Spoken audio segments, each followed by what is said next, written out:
Alrighty, folks. Bitcoin is fighting with all its life to try to stay above 20K right now. I've been watching this the last several hours. Who would have known my life would have taken me to places where I just listen to conference calls and watch Bitcoin and drink Oatly all night. But that's what we're doing at 3 a.m., baby. So, it's what it is. This is where my life happened to take me, Ethereum's also flirting with going under 1,000. I got a couple things I want to show you guys why we wait for what I believe is the inevitable here. And maybe it doesn't happen. Maybe Bitcoin holds on here. To hold 20K, it's a really big number, in my opinion, on a psychological level. If 20 gets broken, ugh, that's all I have to say. Ugh, because this is a big number. Okay, but yeah, a few things I want to show you guys here why we wait for the possibility of the inevitable here in regards to Bitcoin and Ethereum. First thing is in regards to, I don't know if you guys saw, but natural gas, and I forgot to talk about this in my big dog video earlier today. Natural gas essentially fell 15% yesterday. 15%. Now, we need natural gas and also crude oil to come down massively more, but I just thought that was interesting that those babies, that natural gas fell that hard. And it almost seems like a lot of these commodities are moving like they're penny stocks or something like that. Heck, they're moving like cryptocurrencies now. I mean, 15% for natural gas in a day. That's incredible move. And the commodity cycle is in an interesting place because depending upon the commodity, it's been kind of like an 18-month bull market, and it really depends on what commodity you're talking about. So things like lumber were kind of some of the first commodities to really go beast mode, and lumber has been just crashing through the floor recently. This late stage in the commodity cycle is some food-related things like natural gas, things like crude oil and whatnot. But they're starting to move like they're moving like cryptos. They're moving like penny stocks or something when you start seeing some of these moves in some of these, right?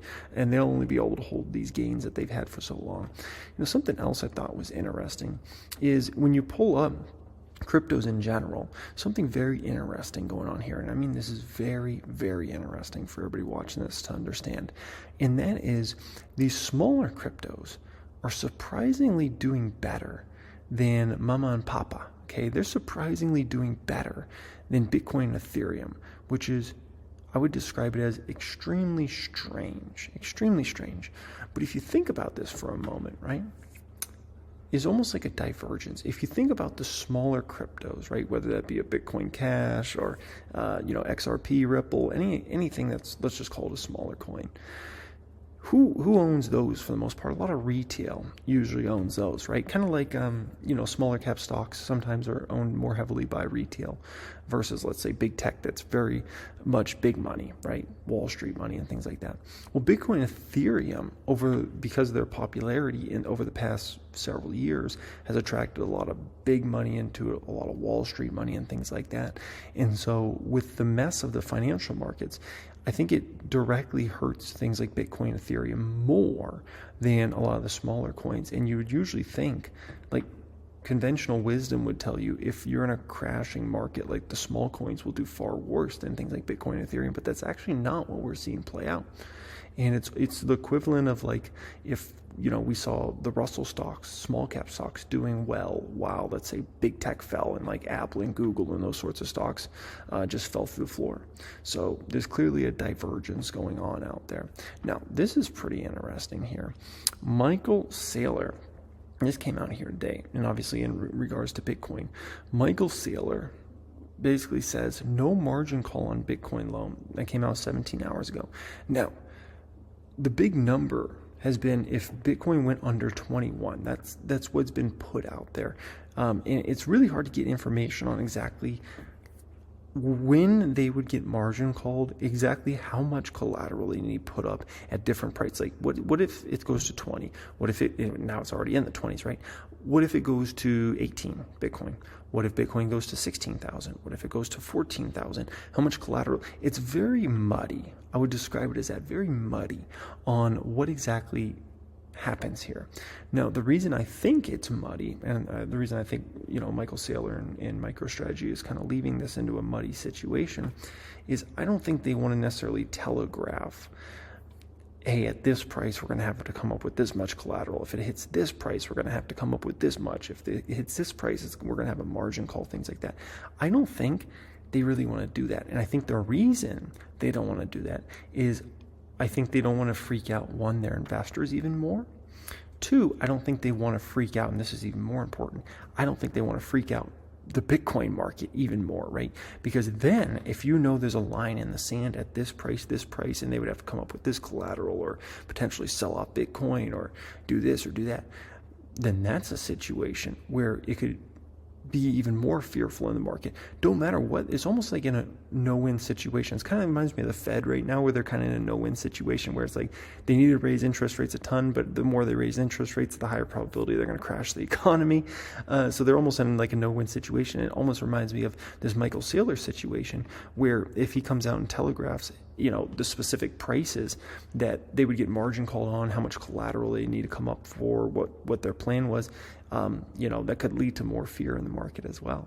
So, it's an interesting situation, but obviously the lower Bitcoin goes, the more fear there's going to be in overall crypto market, right? And specifically, obviously around Bitcoin. And, last time I checked, I think they owned something like 130,000 Bitcoin. It's a large flipping flapjacking number. And, they should be down massively on basically every single Bitcoin they've ever bought, if my calculations are correct, and definitely down massively on many of the Bitcoin they bought, and I mean massively. And the worst part of that whole situation is how much they bought on loan. If I recall, they've taken out over $2 billion of debt to buy Bitcoin. It's one of the most risky moves we've ever seen from a public company, to take out multi-billion dollars of debt to buy something like Bitcoin, right? And it's one of those things, you look like a genius if Bitcoin goes to 100K, right? If Bitcoin goes to, 250K, 500K. But, in this sort of market, Michael Saylor's not looking too smart. But I can tell you, if he gets margin called, or it sends his old company into bankruptcy, which is a realistic possibility if Bitcoin kept crashing, right? Then he just looks like the worst decision that any business person's ever done in their life, right? To risk a $1 billion company over, taking out a bunch of debt to invest in Bitcoin. So it's going to be quite interesting to see how this whole Michael Saylor show kind of plays out there. I don't know, man. It's a mess. Now, in regards to futures are green as of right now. Okay, futures are green, but I can tell you, futures don't matter at all today. They don't matter at all today. And look at Bitcoin, man. It's trying for its life to hold on to 20,000. This is such an important number. This is such an important number for this baby to hold, and it's trying to hold on for its life. But futures, man. When it comes to the futures market, it really doesn't matter today, because at the end of the day, like, whatever Jay Powell and the Fed does, that's going to be what ends up dictating this whole market here today. And that will be the driver of the market up or down, right? I think the market wants to see Jay Powell and the Fed be much more aggressive. I think they want a minimum of 75 basis points. I think if they came out and did 100 basis points, so one full percentage, I think the market would probably rally on that, even though, anybody that knows anything about finance and economics would usually say that's usually a bad thing if the Fed's going to raise interest rates by 100 basis points. But in this sort of situation, I think the market just wants the Fed to, explain that they are taking inflation super serious, and taking inflation super serious, at least the market views as raising interest rates, right? It's not going to magically fix a lot of things. That's the problem. They raise interest rates. It's not going to magically fix. It's not going to magically fix oil price. It's not going to mean, because if the Fed came out tomorrow and raised interest rates 3%, doesn't mean magically you're going to pay significantly less at the pump next week or next month or even 3 months from now, for that matter. It's not the way this works. This can take a very long amount of time for it to really hit the market. No different than if the Fed is in a situation where they're lowering interest rates, where they're, let's say, flooding the economy with capital or something like that, it takes a while to actually get out there. It can take minimum of 6 months, but sometimes it takes a year, 2 years for the economy to start to feel the effects of that in a positive way, right? No different than inflation really started to hit everybody's radar in the back half of 21. We'd already done so much money pumping and so much stimulus, but it takes a while to really catch up, right? It takes a while to catch up. And so that's just kind of something we see playing out there. So as we see here, Bitcoin is holding on for dear life, man. It's holding on for dear life. It's just like a waiting game, right? That's kind of what it feels like here with Bitcoin, where we're just waiting, and it's just like, come on, just do it already. Just go under 20K. We know you're going under 20K. You know, folks are trying to hold that thing up as strong as they can above 20, because no one wants to see Bitcoin break 20, man. And they're doing everything possible to hold that baby above 20 right now. But it just seems like it's destined, to be honest. It just seems like it's destined to go under 20, and Ethereum potentially under 1,000 here. And you know, if we pull up a 1 year of Bitcoin's down almost 50% now in a 1 year. It's on a year to date 57%, on a 6 month 53%, on a 3 month 54%, on a 1 month 32%, on a 5 day almost 31%, over 30% on a 5 day. Just talk about down in a straight line, and obviously in a day over 8%. But what's interesting here, right? On a 5 year, 700%. There's good and bad with that, okay? The good news, I guess you can say the positive way of looking at this, seeing it up 700% in the past 5 years, is saying, hey man, like Bitcoin has been a beast. It is a beast. You know, it's done extremely well, and it's some would say it's a great asset, right? On the flip side of that, you could say, well, you know, it's going back to the 4K to 10K range.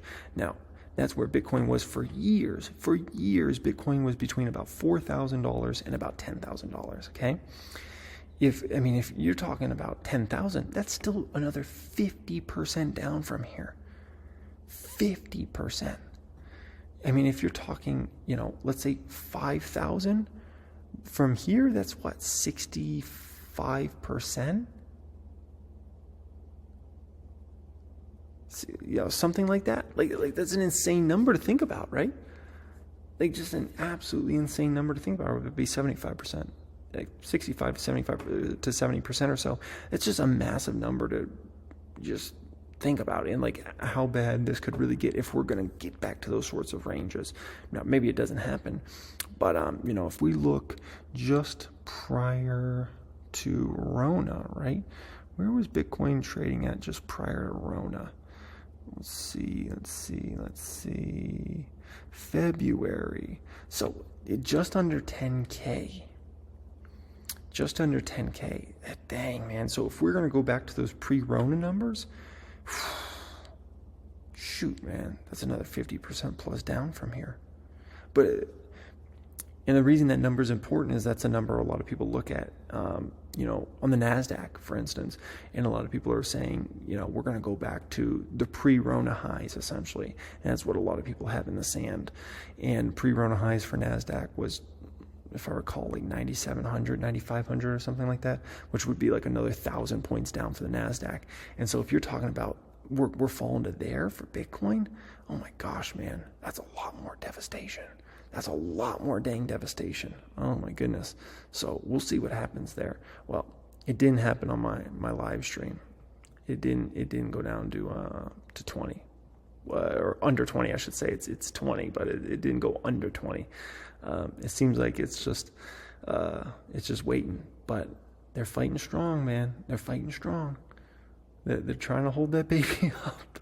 They're giving it everything they got to try to hold that baby up and keep it above 20. But yeah, we'll see how it plays out. I got to get to bed, though. It's way late, and it's going to be a busy day tomorrow. Much love as always, folks, and have a great flippin' flapjacking day.